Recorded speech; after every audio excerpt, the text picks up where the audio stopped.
Hello?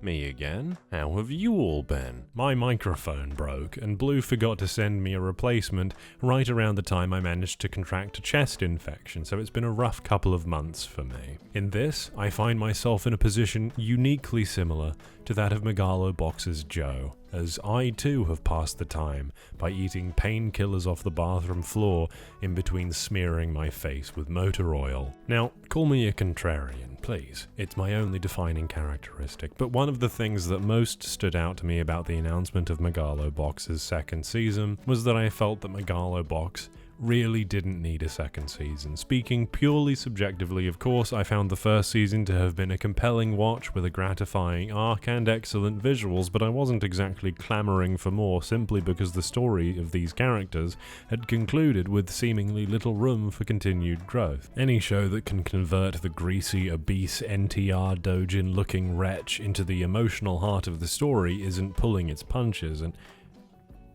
Hold on a second. Isn't pulling its punches, and I ended up walking away from the first season very content with what I had just watched, complete circle that it was. It was like ordering something you've not eaten before off of the menu of a restaurant you frequent and finding that it's a very enjoyable dish. In this simile then, Megalo Box NOMAD is the chef who prepared that dish, sneaking in through your window at night and delivering a variation on what you had eaten before without your foreknowledge a few years later, and in that sense, I suppose it's a criminal. To briefly summarize, in Megalo Box Season 1, our protagonist, known then as Junk Dog, entered a series of boxing matches enhanced with exosuits called Gears, in order to pay off the mobsters who would have otherwise perhaps turned him and his de facto manager Gansaku Namba into soup. I think at least it wasn't expressly clear. To win the money they were demanding, he needed to win the biggest sci-fi robo-boxing championship of all, Megalonia.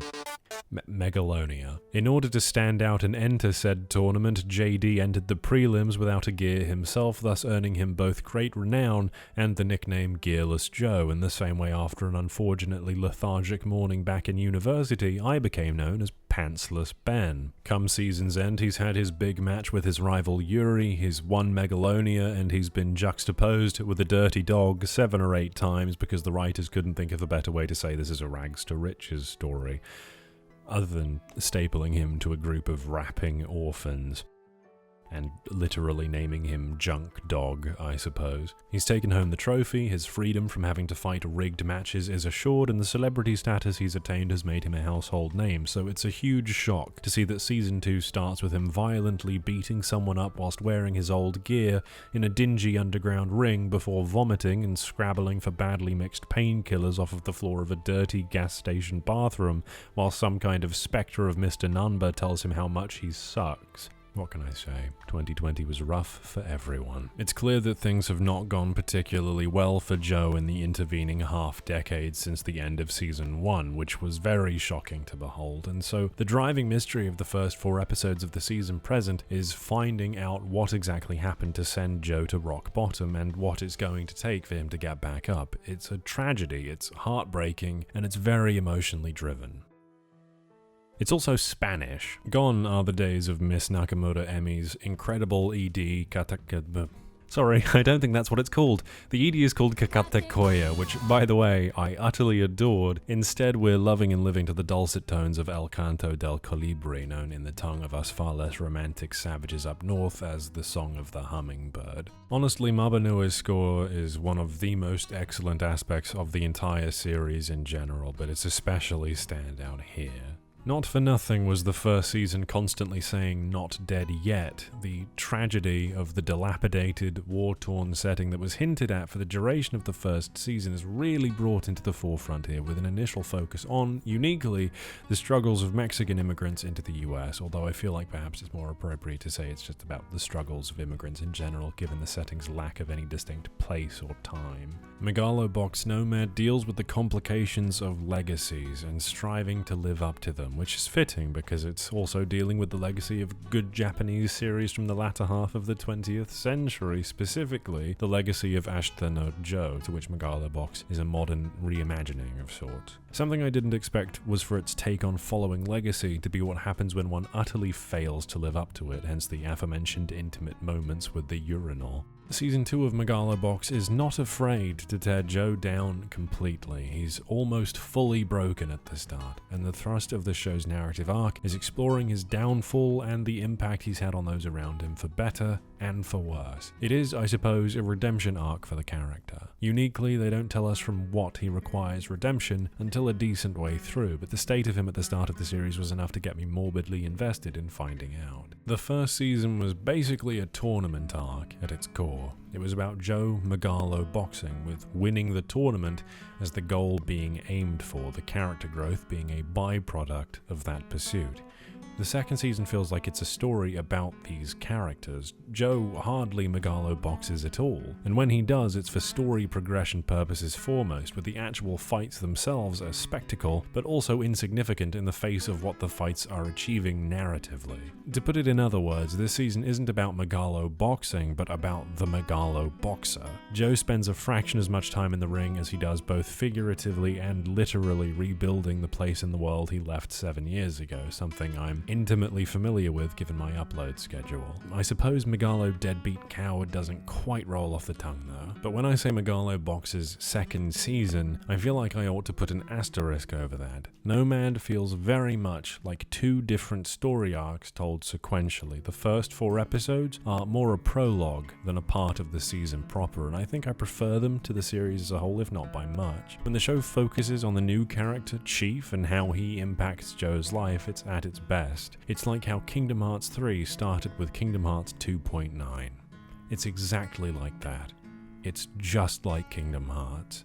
Once that's out of the way, we move into Joe's redemption arc proper, and watching the poor guy doggedly claw his way back into a place despite the vitriol stacked against him, particularly amongst our rapping tween friends, feels like the bulk of the show's runtime. The rest is devoted to the inner dealings of a revolutionary new gear that fixes paralysis developed by this Elon Musk-looking bastard. Convention and cliché tell us that this miracle cure has horrific drawbacks, and it works very well in making this scumbag seem like the most eminently hateable individual ever put to screen. And TMS has put a lot of hateable villains to screen over the course of their distinguished history, responsible as they are for both the first and second seasons of Megalobox alongside their subsidiary 3X Cube. They're otherwise mostly known for producing Akira, Lupin III, and the groundbreaking reverse isekai biopic Sonic X. You can really feel the attempt at creating a modern classic with this series just by the OP alone, and whilst I wouldn't say it quite stacks up to some of the greats, I'll be damned if it doesn't get within swinging distance.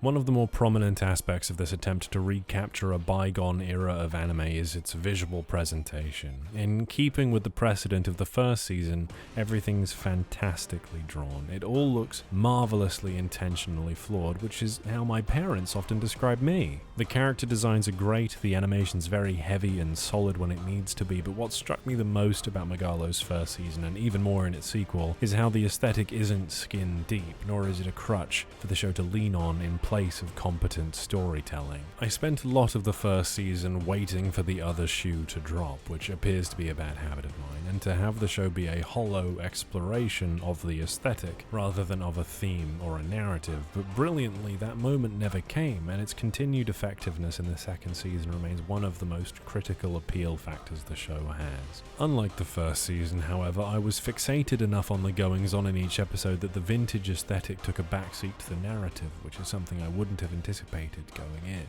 The visual presentation was never just skin deep, but it feels less important here than it did in the first season just by merit of the more interesting story that's being told using it. In my review of the first season that never saw the light of day, I wrote the following: "It tears believability when Joe's beaten to a pulp and then he shows up at the next fight without so much as a scratch, but watching a man fail and then spend several weeks slowly recovering the ability to take 5 consecutive steps wouldn't be quite as compelling." Hey, it turns out I was wrong when you're not dealing with a boxing tournament, but rather the emotions behind one. And that's why I personally think Megalobox NOMAD rather blows the original out of the water and then some. It's a superb show, one I've thoroughly enjoyed watching, and that they took the relatively one-note performance that was Joe in the original season and turned him into a character whose transitory passage from a character who is apathetic to sympathetic to heroic was one I fully enjoyed watching, even if the sudden transition in subject matter from episode 4 to episode 5 made me feel like we'd jumped ships, perhaps an episode too early. I was attracted to Megalo Box's first season because of the aesthetic first and foremost, but the second season gripped me from the initial episode on and didn't really let go. Yes, perhaps we spend more time with the Goonies than I'd ideally like, but that's not to say those aspects of the show weren't enjoyable. The idea that Joe's been left behind wouldn't hit as hard as it does if we didn't have a window into seeing how much everyone else has moved on in comparison. I do still feel that the opening 4 episodes are the strongest this season has to offer, though. Honestly, I'm just glad there's substance to this sequel that felt, and I mean this in the best possible way, unnecessary. I had thought, come season 1's end, that Joe's story was told and that there wasn't much more to eke out of this setting. I'm not too arrogant to admit that I was totally wrong on that front. The themes of the first season, poverty, man versus machine, found family, all of those, they resonate much more strongly here in the halcyon fields of season 2. I've said it a few times already, so I'll say it again in the hopes I can string together a vague through line for this review. Where Megalo Box 1 felt like a boxing show featuring character development, NOMAD feels like character development occasionally featuring a boxing show. Your mileage will obviously vary depending on how that concept strikes you. You know, I'm pretty sure it's pronounced mileage, isn't it? Oh well. I wouldn't know, I've not been driving lately, I've just been smearing motor oil around my face. I loved it. The show, not smearing mode. I thought it was fantastic. Joe comes into his own as a likable, relatable protagonist. Nambu remains the emotional heart. It's about family, and that's what's really powerful about it. But we also get to see big, hard-hitting punches that you can almost feel. So both the higher function and lizard aspects of my brain were satisfied.